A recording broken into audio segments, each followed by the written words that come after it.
नमस्कार दोस्तों, हर्षित द्विवेदी एजुकेशन में आपका स्वागत है। मेरा नाम है विनीत सागर। डेली न्यूज एनालिसिस 14 अप्रैल 2022। आज डेली न्यूज मैं आपके लिए कवर करूंगा। आगे जाने से पहले एक बात बताना था दोस्तों, देखिए पिछले 2 साल से मैं इस चैनल पर वीडियोस बना रहा हूं और मैं बताऊं मेरे वीडियोस पर जो कमेंट्स आते हैं उसमें 99.9% पॉजिटिव कमेंट्स आता है। वो पढ़ के मुझे बहुत अच्छा भी लगता है क्योंकि मैक्सिमम सीरियस एस्पिरेंट्स हैं, उन्हें ये फर्क पड़ता है कि मेरा जो पढ़ाया हुआ चीज़ों से उन्हें कुछ यूज़ मिल रहा है कि नहीं, उन्हें ठीक से समझ में आ रहा है या नहीं, मेरा कंटेंट ठीक है या नहीं। तो ये सब के ऊपर उनको फर्क पड़ता है जो सीरियस एस्पिरेंट्स हैं। पर कुछ लोग ऐसा है दोस्तों, तब से लेके अब तक और अभी भी वो मेरे एक्सेंट के पीछे पड़ा है, मेरा ग्रामर के पीछे पड़ा है, मैं स्त्रीलिंग पुल्लिंग ठीक से यूज नहीं करता हूं उसके पीछे पड़ा है। अब दोस्तों मैं एक बात बताऊं, मैं हूं केरला का। 17 साल में मैंने इंडियन नेवी ज्वाइन किया था और 15 साल के बाद रिटायर हो गया। अब मैं जो हिंदी सीखा हूं वो नेवी ने मुझे सिखाया है। मैं सोसाइटी से नहीं सीखा हूँ, फैमिली से नहीं सीखा हूँ। जब एक इंडिविजुअल अपनी फैमिली से, सोसाइटी से एक लैंग्वेज सीखते हैं और एक प्रोफेशन से सीखते हैं, दोनों में फ़र्क होगा। अब मेरा एक्सेंट में थोड़ा बहुत रीजनल इन्फ्लुएंस भी होगा क्योंकि मैं केरला का हूँ। मलयालम वाला जो इन्फ्लुएंस है मेरा रीजन का, कल्चर का, वो आएगा ही आएगा। तो मैं ये बिलीव करता हूँ वो तो किसी का भी लैंग्वेज में होगा। अगर आप ओडिशा के हो तो ओडिशा वाला जो रीजनल इन्फ्लुएंस है आपका लैंग्वेज में दिखेगा, यूपी बिहार का इन्फ्लुएंस आपका हिंदी में दिखेगा, पंजाब के हो तो पंजाबी का इन्फ्लुएंस आपके लैंग्वेज में दिखेगा। चाहे वो इंग्लिश बोलो, हिंदी बोलो या कोई भी लैंग्वेज बोलो, उसमें थोड़ा बहुत रीजनल इन्फ्लुएंस तो आएगा ही आएगा। अब इंग्लिश की बात कीजिए, इंग्लिश एक ग्लोबल लैंग्वेज है। अब इंग्लिश का भी इतने सारे फॉर्म्स हैं। अब ऑस्ट्रेलिया में जाओ तो ऑस्ट्रेलियन इंग्लिश है, अमेरिका में अमेरिकन इंग्लिश है, यूरोप में तो मतलब 100 तरीके का इंग्लिश आपको देखने को मिलेगा। इवन यूनाइटेड किंगडम जहां से इंग्लिश का ओरिजिन हुआ था, उधर भी जाइए आप 4 तरीके का इंग्लिश देखने को मिलेगा। Queen's English, Scottish English, Irish English, English English. जब इंग्लिश जैसा एक ग्लोबल लैंग्वेज के इतने सारे फॉर्म्स हो सकता है तो क्यों ना हिंदी का हो सकता। इतना बड़ा देश है हमारा, इतने स्टेट्स है, इतने कल्चर से डाइवर्सिटी है। तो कुछ लोग यही उम्मीद करते हैं सारे लोग बॉलीवुड मूवी में जैसे हिंदी है या फिर कोई प्रोफेसर, यो हिंदी प्रोफेसर जो हिंदी बोलते हैं उसी टाइप का हिंदी सबको बोलना चाहिए। ऐसे कैसे हो सकता है यार। आपको अगर मेरे पढ़ाया हुआ चीज़ें समझ में नहीं आ रहा है तो आप मुझे कमेंट बॉक्स में बताइए, ज़रूर मैं इंप्रूव करने की कोशिश करूंगा। पर ये एक्सेंट के पीछे क्यों पड़े हो, ग्रामर के पीछे क्यों पड़े हो। मैं तो ये विश्वास करता हूँ इतना ज़्यादा मिस्टेक्स मैं नहीं करता हूँ। मैं वो मिस्टेक्स नहीं करने के लिए मेरे वीडियोस बनाने में ज़्यादा टाइम भी लगा देते हैं। ये भी मैं आपको बताऊँ, 2-3 घंटे लगते हैं 10-15 मिनट का वीडियो बनाने में, क्योंकि मैं कॉन्शियस रहता हूँ कि मेरा ग्रामर गलत ना हो जाए, मेरे एक्सेंट में उतना प्रॉब्लम ना हो जाए, ताकि आपको कुछ प्रॉब्लम ना हो जाए। पर अगेन मैं बता रहा हूँ 99.9% स्टूडेंट्स जो है वो अच्छे हैं, वो हमेशा इस चीज़ का कदर करते हैं कि उन्हें समझ में आ रहा है या नहीं। और आप लोगों का जब कमेंट्स आते हैं, thank you sir, good explanation, अच्छा लगा, तो मुझे बहुत अच्छा लगता है, गर्व महसूस होता है। तो सॉरी मैं आप लोगों का टाइम थोड़ा सा वेस्ट किया, पर मुझे ये बताना ही था क्योंकि देखिए इससे कुछ नेगेटिव कमेंट्स आते हैं एक्सेंट के ऊपर या ग्रामर के ऊपर, तब मुझे खराब नहीं लगना चाहिए क्योंकि मैक्सिमम कमेंट्स तो पॉजिटिव है, यही आप बोलोगे। पर मैं आपको बताऊं, इंसान हूं यार, खराब तो लगता है, फर्क पड़ता है। क्योंकि देखिए नेगेटिव कमेंट्स आने से क्या होगा, मैं फिर से जब वीडियोस बनाऊंगा ना उसमें मैं ज़्यादा कॉन्शियस रहूंगा कि मेरा ग्रामर ठीक करने के लिए। वो फालतू में टाइम वेस्ट करने का एक चीज़ है और कुछ नहीं। तो आपको क्या राय है आप मुझे प्लीज़ कमेंट बॉक्स में बता दीजिएगा। सॉरी मैंने आपका फिर से टाइम वेस्ट किया। तो चलते दोस्तों, आज के इंपॉर्टेंट न्यूज़ कौन कौन सा है। सबसे पहले वर्ल्ड बैंक का एक रिपोर्ट आया है कि करंट फिस्कल ईयर में इंडियन इकोनॉमी 8% ग्रो करेंगे। तो इस न्यूज़ को ठीक तरह से समझेंगे, ये रिपोर्ट में क्या क्या बोला है। फिर रशिया यूक्रेन क्राइसिस के दौरान इंडिया अपना ग्रीन एक्सपोर्ट्स इंक्रीज करेंगे, ये न्यूज़ को समझेंगे। फिर देखिए OBC entrepreneurs on nearly 30% of India's MSMEs. तो बेसिकली इंडिया में micro small and medium enterprises कौन कौन ऑन करते हैं, एक कास्ट वाइज ब्रेकडाउन दिया हुआ है इस न्यूज़ में। ये आपके एग्जामिनेशन पर्सपेक्टिव में वेरी मच इंपॉर्टेंट है, मिनिस्ट्री का डाटा है। फिर देखिए new year celebration in different parts of India. Basically April के महीने में इंडिया में कई सारे स्टेट्स में न्यू ईयर मनाया जाता है। तो आसाम में बोहाग बिहू सेलिब्रेट हो रहा है और कौन कौन से स्टेट्स में न्यू ईयर मनाया जा रहा है वो हम डिस्कस करेंगे। फिर ग्राम स्वराज स्कीम को एक्सटेंड करेंगे 2025-26 तक। ग्राम स्वराज स्कीम बेसिकली पंचायती राज इंस्टीट्यूशंस के गवर्नेंस से रिलेटेड है, तो ये स्कीम को समझेंगे। फिर यूएस स्टेट डिपार्टमेंट्स का एक human rights reports on India publish हुआ है। इंडिया में जितने ह्यूमन राइट्स वायलेशंस वगैरह हो रहा है उसके बारे में एक रिपोर्ट है, वो भी हम समझने की कोशिश करेंगे। तो दोस्तों टोटल इतने ही न्यूज़ है हम डिस्कस करेंगे आज। आगे जाने से पहले लेक्चर पर लाइक का बटन, चैनल को अब तक शेयर एंड सब्सक्राइब नहीं किया हो तो कर लीजिएगा। हमें सपोर्ट करने के लिए आप चैनल के मेंबर बन सकते हो ज्वाइन बटन के थ्रू। शुरुआत करते हैं दोस्तों वर्ड ऑफ द डे से, बेम्यूज्ड। बेम्यूज्ड का मतलब है confused and unable to think clearly, उलझन में और स्पष्ट रूप से विचार करने में असमर्थ, स्तब्ध। देखिए ये सिचुएशन आप सबको होता होगा, कभी कभी आप कंफ्यूज्ड हो जाते हो कि आप सोच नहीं पाते हो क्या करूं।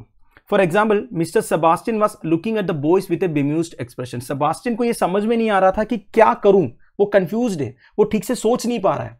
तो इस सिचुएशन को बेम्यूज्ड सिचुएशन बोलते हैं। सबसे पहला न्यूज, अंबेडकर जयंती अप्रैल 14। आज है अप्रैल 14, डॉक्टर भीमराव अंबेडकर जी का बर्थ एनिवर्सरी। तो अंबेडकर जी के बारे में कुछ शब्द बोल देता हूं।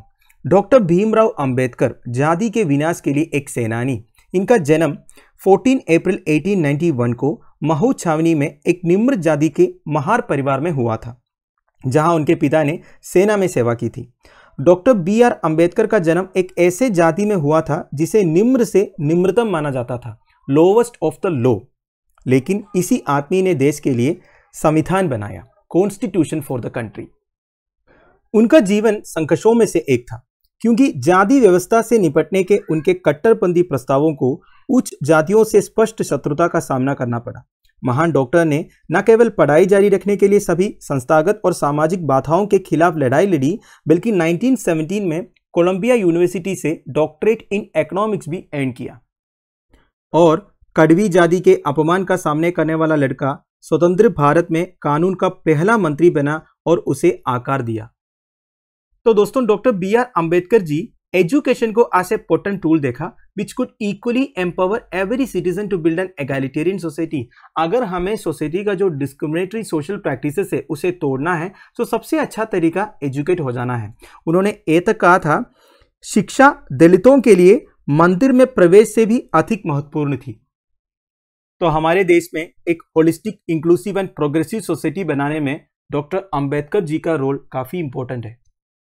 तो paper 5 general studies 4 lessons from the lives and teachings of great leaders, reformers and administrators में ये न्यूज आपको काम आएगा। अगला है, India projected to grow 8% this fiscal, world bank. World bank का साल में 2 बार South Asia economic focus reshaping norms होते हैं। इसमें इन्होंने बोला है इंडिया करंट फिस्कल ईयर में, मतलब अप्रैल 1, 2022 से मार्च 31, 2023 तक 8% ग्रो होगा, राइट। और 2023-24 फाइनेंशियल ईयर में 7.1% ग्रो होगा, राइट। और the country is estimated to have grown at 8.3% in the fiscal year that just passed. मतलब अप्रैल 1, 2021 से मार्च 31, 2022 तक इंडियन इकोनॉमी 8.3% ग्रो हुआ था। उससे पहले वाला फाइनेंशियल ईयर में 6.6% का कॉन्ट्रैक्शन हुआ था बिकॉज ऑफ कोविड-19 pandemic. Now South Asian region की बात करें तो growth is expected to be slower than projected. देखिए रशिया वार ऑन यूक्रेन की वजह से साउथ एशियन रीजन का जो इकोनॉमी है वो कॉन्ट्रैक्ट हुआ है। 2022 में 6.6% एंड नेक्स्ट कैलेंडर ईयर में वो 6.3% होगा। ऑलरेडी साउथ एशियन रीजन का इकोनॉमी काफी अनइवन एंड फ्रेजाइल थे, और अब ये रशिया यूक्रेन वार की वजह से जो कमोडिटी प्राइसेस इंक्रीज हुआ है, सप्लाई चेन जो टूटा है, इसे और ज्यादा वल्नरेबल हो गया। नाउ तो ये चैलेंजेस के कारण गवर्नमेंट्स को केयरफुली अपना monetary and fiscal policies plan करना होगा, क्योंकि काफी सारे एक्सटर्नल शॉक्स आ सकता है। अब देखिए Russia's war on Ukraine unexpected आया था, तो इस वजह से इतना ज्यादा प्रॉब्लम हुआ है, इकोनॉमी डाउन गया है, कमोडिटी प्राइसेस इंक्रीज हुआ है। तो इस तरह का एक्सटर्नल शॉक्स आने वाले टाइम पर भी आ सकता है। तो हर गवर्नमेंट को अपना monetary and fiscal policies carefully plan करना होगा। और वर्ल्ड बैंक ने यह भी बोला है रशियन इन्वेजन ऑफ यूक्रेन के चलते रशिया के ऊपर जो सैंक्शंस इंपोज किया है उसका direct impact south Asian countries के ऊपर नहीं होगा, क्योंकि south Asian countries relatively low proportion of imports and exports करते हैं रशिया एंड यूक्रेन से, पर इनडायरेक्ट इंपैक्ट होगा। अब देखिए इनडायरेक्ट इंपैक्ट तो कोई भी कंट्री के ऊपर होगा दोस्तों जब दुनिया में एक वार चल रहा हो, क्योंकि भले south Asian countries Russia and Ukraine से उतना ज्यादा डील नहीं कर रहे हैं, पर उन कंट्रीज से तो डील कर रहा होगा ना जो रशिया एंड यूक्रेन से डील कर रहा होगा इफेक्टिवली। तो इस तरह इनडायरेक्ट इंपैक्ट हो सकता है। फिर देखिए the report suggest that countries in the region move towards greener fuels and commodities. देखिए फ्यूल प्राइसेस बढ़ रहा है, तो वर्ल्ड बैंक ने सजेस्ट किया है मैक्सिमम आपको रिन्यूएबल एनर्जी के पीछे जाना होगा। ये फॉसिल फ्यूल के पीछे आप जितने जाओगे उतना आपका जो कमोडिटीज का प्राइस है, आपका देश में इन्फ्लेशन है, वो सब बढ़ जाएगा। And introduction of green taxes introduce करने के लिए बोला, इससे एक new source of government revenue भी मिल सकते हैं। अब क्या होते हैं ग्रीन टैक्सेस दोस्तों? देखिए ग्रीन टैक्सेस मतलब वो होता है दोस्तों जो कोई एनवायरनमेंट को डिस्ट्रॉय कर रहा है, एनवायरनमेंट को पोल्यूट कर रहा है, उनके ऊपर जब टैक्सेस लगाते हैं ना, उसे ग्रीन टैक्सेस बोलते हैं। तो इसे लोगों को आप डिस्करेज कर सकते हो एनवायरनमेंट पोल्यूट करने से, और आप गवर्नमेंट को एक रेवेन्यू भी मिल जाएगा। तो general studies paper 3 Indian economy में इन न्यूज आपको काम आएगा। अगला है इंडिया लुक्स टू रव अप ग्रेन एक्सपोर्ट। देखिए, रशिया यूक्रेन वार के चलते सप्लाई ऑफ फूड ग्रेन्स में डिसरप्शन हुआ है, यह बात आपको पता है। तो इंडिया जहां सरप्लस ऑफ ग्रेन्स प्रोड्यूस होता है, वो इस अपॉर्चुनिटी को सीज करने की कोशिश में है। तो government of India is looking to step with a likely export of 100 lakh tons of grains. तो government of India 100 lakh tons of grains export करेंगे। अब कॉमर्स मिनिस्टर पीयूष गोयल साहब, जो minister of food and public distribution भी है, इन्होंने ये बोला है मिनिस्ट्री एक इंटरनल कमिटी सेटअप किया है to look into qualitative standards of food export, not just grains का ही नहीं, अदर फूड आइटम्स का भी क्वालिटेटिव स्टैंडर्ड्स देखने के लिए मिनिस्ट्री एक इंटरनल कमिटी सेटअप किया है। तो इंडिया का प्लान है टोटल 180 कंट्रीज में food items including grains export करने के लिए। और गवर्नमेंट ने ये क्लियर भी किया है कि इसे एज एन अपॉर्चुनिटी मत देखिए। जैसे मैंने अभी आपको बोला, इंडिया इस अपॉर्चुनिटी को सीज कर रहा है, पर गवर्नमेंट ऑफ इंडिया ने बोला इसे एज एन अपॉर्चुनिटी आप मत देखिए, इसे एक कंपैशनेट सॉल्यूशन करके आपको देखना चाहिए। मतलब देखिए, कंट्रीज को ग्रेन्स की जरूरत है, फूड आइटम्स की जरूरत है, जो रशिया यूक्रेन वार के चलते अभी थोड़ा कम मिल रहा है। तो ऐसे टाइम पर इंडिया सबको हेल्प कर रहा है, और इस अनफॉर्चुनेट सिचुएशन में इंडिया एक हेल्पिंग हैंड दे रहा है। पर देखिए दोस्तों, सच बात तो यह है, इंडिया को ये अपॉर्चुनिटी है, ये आप सबको पता है कि नहीं। Now in terms of effect of the war on India's on trade with both Russia and Ukraine, he said crisis would not affect India। अब देखिए, रशिया यूक्रेन वार के चलते इंडिया के ऊपर क्या इंपैक्ट है, ये पूछा गया मिनिस्टर से। तो इन्होंने बोला इतना इंपैक्ट हमारे ऊपर नहीं होगा, क्योंकि हमने ऑलरेडी ऑस्ट्रेलिया के साथ recently comprehensive free trade agreement sign किया था, और अब हम यूएई के साथ भी फ्री ट्रेड एग्रीमेंट साइन करने वाला है। तो ये सब हम किए हैं, इसलिए इतना इंपैक्ट नहीं होगा, हम बाकी कंट्री से एडजस्ट कर लेंगे। वैसे रशिया यूक्रेन रीजन की तरफ इंडिया 2.5 से 3 बिलियन डॉलर का एक्सपोर्ट्स करते थे, और 10 और 11 बिलियन का इंपोर्ट्स भी करते थे। तो थोड़ा बहुत फर्क तो पड़ेगा इंडियन इकोनॉमी में, फिर भी ऑस्ट्रेलिया यूएई के साथ अब जो नए रिलेशंस बने, उसकी वजह से हम सबको कॉम्पनसेट करेंगे, ये पीयूष गोयल साहब ने बोला है, राइट। सो जनरल स्टडीज 2-3 में गवर्नमेंट पॉलिसीज एंड इंटरवेंशंस में and marketing of agriculture products में न्यूज आपको काम आएगा। अगला है OBCs on nearly 30% of India's MSMEs. ये जो पर्टिकुलर न्यूज है, ये डाटा बेस्ड न्यूज है या फिर स्टैटिस्टिक्स बेस्ड न्यूज है। मैंने आपको पहले भी बोला है, आपके आंसर रेटिंग में जब आप गवर्नमेंट ऑफ इंडिया द्वारा प्रोवाइड किया हुआ डाटा को लिखोगे तो आपको ज्यादा मार्क्स मिलेगा। तो ये जो पर्टिकुलर न्यूज में पूरा इस तरीके का डाटा है जो एमएसएमई से रिलेटेड है। देखिए, other backward classes own nearly 30% of micro small and medium enterprises. तो हमारे देश में 30% of MSME OBC other backward classes own करते हैं। 31 मार्च 2022 के हिसाब से number of MSMEs own by OBCs 23.31 lakh unit से। टोटल कितने हैं हमारे देश में एमएसएमईज? 80.16 लाख यूनिट से। आप देखिए, जितने ओबीसी ऑन यूनिट्स हैं उसमें 41% 3 स्टेट्स में है। सबसे ज्यादा तमिलनाडु में 14.5, फिर महाराष्ट्र में 14.4, फिर राजस्थान में 12.4। Now, the data was compiled on the basis of units that have registered themselves with authorities through the उद्यम पोर्टल। देखिए, एमएसएमईज गवर्नमेंट ऑफ इंडिया का एक पोर्टल में रजिस्टर करना होता है, वो है उद्यम पोर्टल। ये भी आप ध्यान दीजिएगा। तो ये जो डाटा है उद्यम पोर्टल से लिया है। Now, according to the social category based distribution, general category accounts for the highest share of MSME units। तो हमारे देश में सबसे ज्यादा एमएसएमई यूनिट्स ऑन करता है जनरल कैटेगरी के लोग, 61.8%। अगर आप एब्सोल्यूट फिगर्स देखोगे 49.56 लाख यूनिट्स जनरल कैटेगरी से बिलोंग करते हैं। 6.8% ऑफ द यूनिट मतलब around 5.43 lakh are own by scheduled castes, और शेड्यूल्ड ट्राइब का 1.68 लाख यूनिट से मतलब 2.1% शेयर, और करीब 18,000 units come under the category of unidentified. अब देखिए, उद्यम पोर्टल में ऐसे भी कई सारे लोग हैं जो क्लास कैटेगरी में अनआइडेंटिफाइड लिखा है, तो इस तरह भी 18,000 यूनिट्स हैं। नाउ, जून 2020 का एक नोटिफिकेशन के हिसाब से माइक्रो एंटरप्राइज का मतलब क्या होता है? जहां investment in plant and machinery और इक्विपमेंट 1 करोड़ से ज्यादा नहीं है और उस कंपनी का टर्नओवर 5 करोड़ से ज्यादा नहीं है, उसे आप माइक्रो एंटरप्राइज बोलते हो। अब स्मॉल एंटरप्राइज क्या है?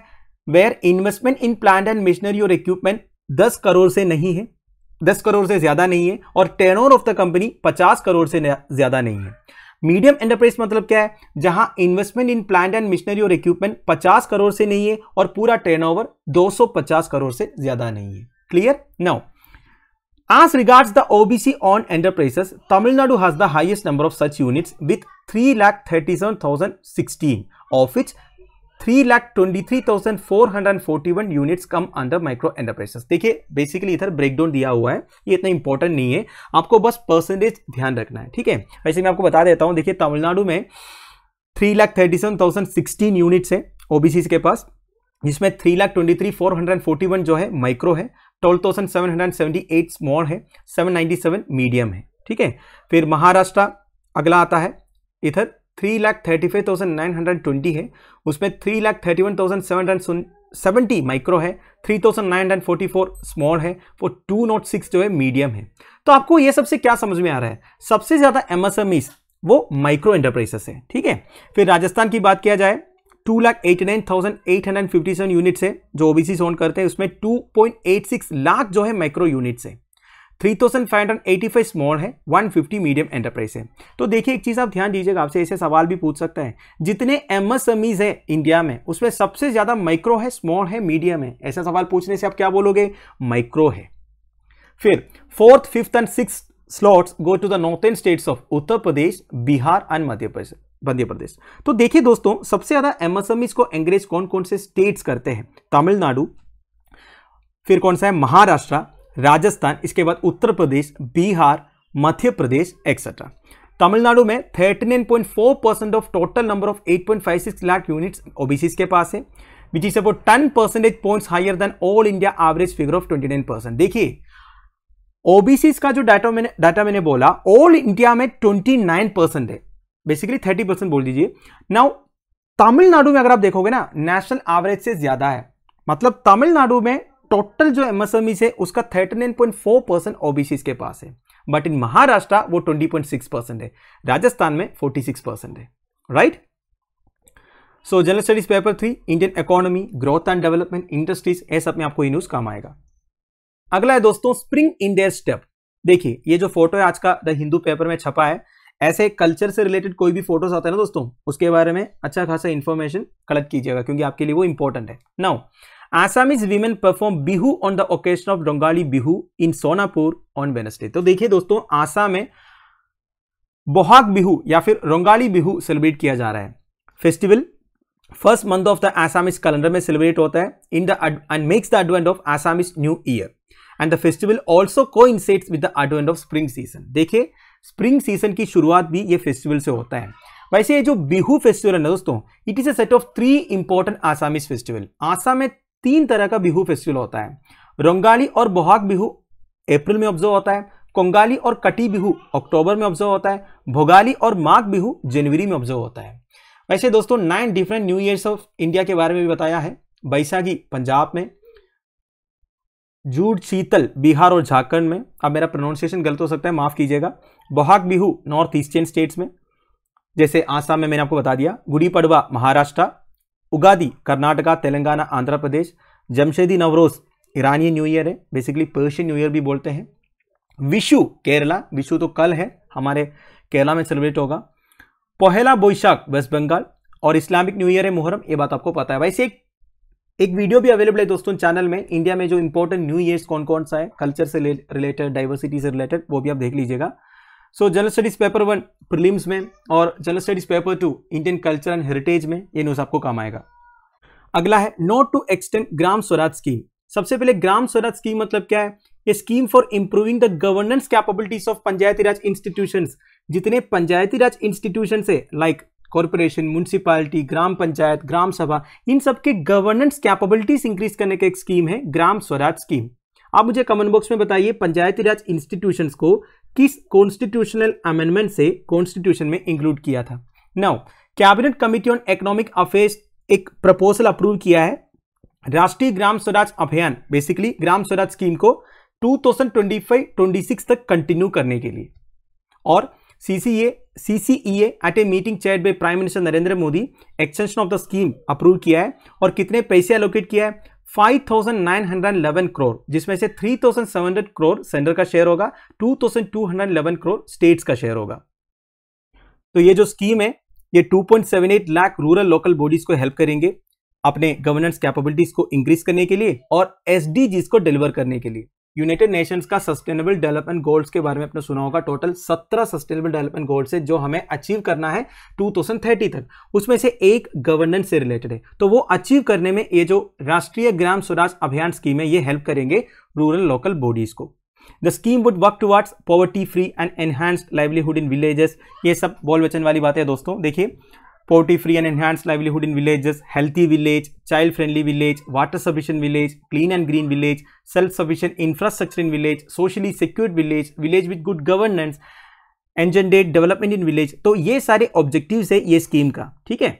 Now strengthening the panchayats, the government said panchayats would be strengthened and a spirit of healthy competition inculcated। देखिए, ये स्कीम से हमारा जो पंचायती राज इंस्टीट्यूशन से इनका फंक्शनिंग इंक्रीज होगा, वो और स्ट्रेंथन होगा और पावर्स उन्हें मिल जाएगा। और no permanent post would be created under the scheme but need based contractual human resources. देखिए, ये स्कीम का इंप्लीमेंटेशन के लिए कोई परमानेंट पोस्ट नहीं क्रिएट किया जाएगा, ये भी क्लियरली बोला है government. So general studies 2 governance में न्यूज आपको काम आएगा। Final news, human rights report on India flags curbs on free speech civil society. United States of America के स्टेट डिपार्टमेंट हर साल human rights report on India publish करते हैं। तो 2021 का रिपोर्ट अभी पब्लिश हुआ।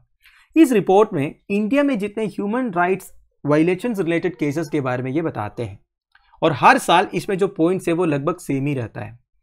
तो कौन कौन सा पॉइंट्स है हमारे देश में ह्यूमन राइट्स वायलेशन से रिलेटेड ये देखते हैं। सबसे पहला, इंडिया में आर्बिट्री अरेस्ट एंड डिटेंशन होते हैं, एक्स्ट्रा जुडिशियल किलिंग्स होते हैं, रिलीजियस माइनॉरिटीज के अगेंस्ट वायलेंस होते हैं, मीडिया के ऊपर फ्री एक्सप्रेशन के ऊपर रेस्ट्रिक्शंस लगाते हैं, अनजस्टिफाइड प्रोसिक्यूशन होता है जर्नलिस्ट का, फिर non governmental organisation and civil society organisation के ऊपर भी ओवर रिस्ट्रिक्टिव लॉस इंपोज करते हैं, फिर देखिए domestic and international human rights organisation को गवर्नमेंट हरास करते हैं। तो इतने सारे human rights violation related cases United States of America का स्टेट डिपार्टमेंट रिपोर्ट किया है। अब देखिए दोस्तों, मेरे हिसाब से हमारे देश का जो प्रॉब्लम है वो हमें संभालना चाहिए, या फिर अगर कोई इंटरनेशनल ऑर्गेनाइजेशन बोले तभी ठीक है। अब यूनाइटेड स्टेट्स ऑफ अमेरिका जैसे कंट्री हमारे देश में ह्यूमन राइट्स वायलेशन जो हो रहा है उसके बारे में बताना मुझे ये ठीक नहीं लगता। This is my personal view. अब देखिए, इसका मतलब ये भी नहीं है कि हमारे देश में ह्यूमन राइट्स वायलेशंस नहीं होता है, पर कंपैरेटिवली देखा जाएगा तो मतलब आप दूसरे कंट्री से अगर कंपेयर करोगे हमारे देश में बहुत ही कम human rights violation related cases होता है। आप देखिए, यूनाइटेड स्टेट डिपार्टमेंट कौन कौन से इवेंट्स को कोट किया है, इसमें मैक्सिमम इवेंट्स के बारे में हमने ऑलरेडी डिस्कस किया है। मैं आपको बताऊंगा कौन कौन से इवेंट्स इनको लगा उधर ह्यूमन राइट्स वायलेशन हुआ है।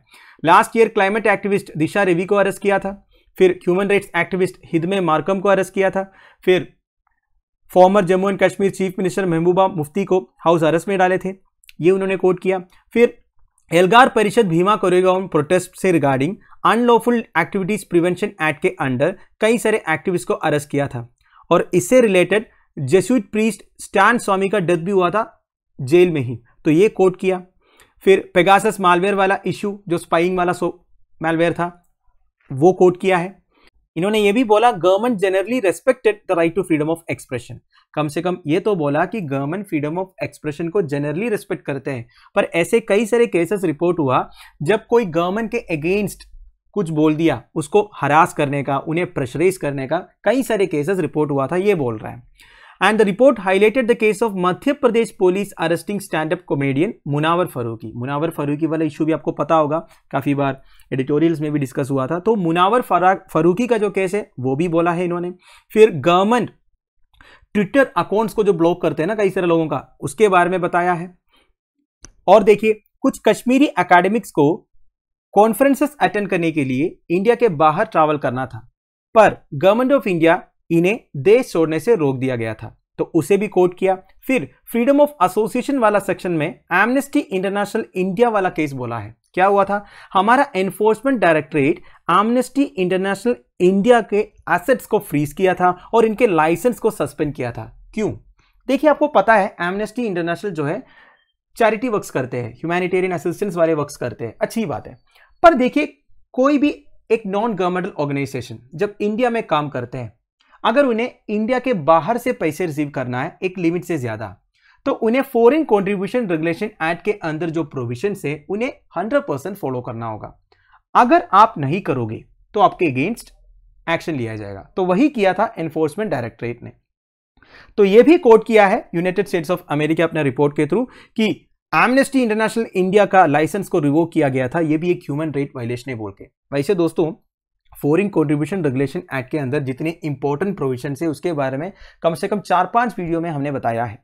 तो बस आप हर्षित द्विवेदी नाम के साथ सर्च करके देखिएगा, आपको वो वीडियो मिल जाएगा।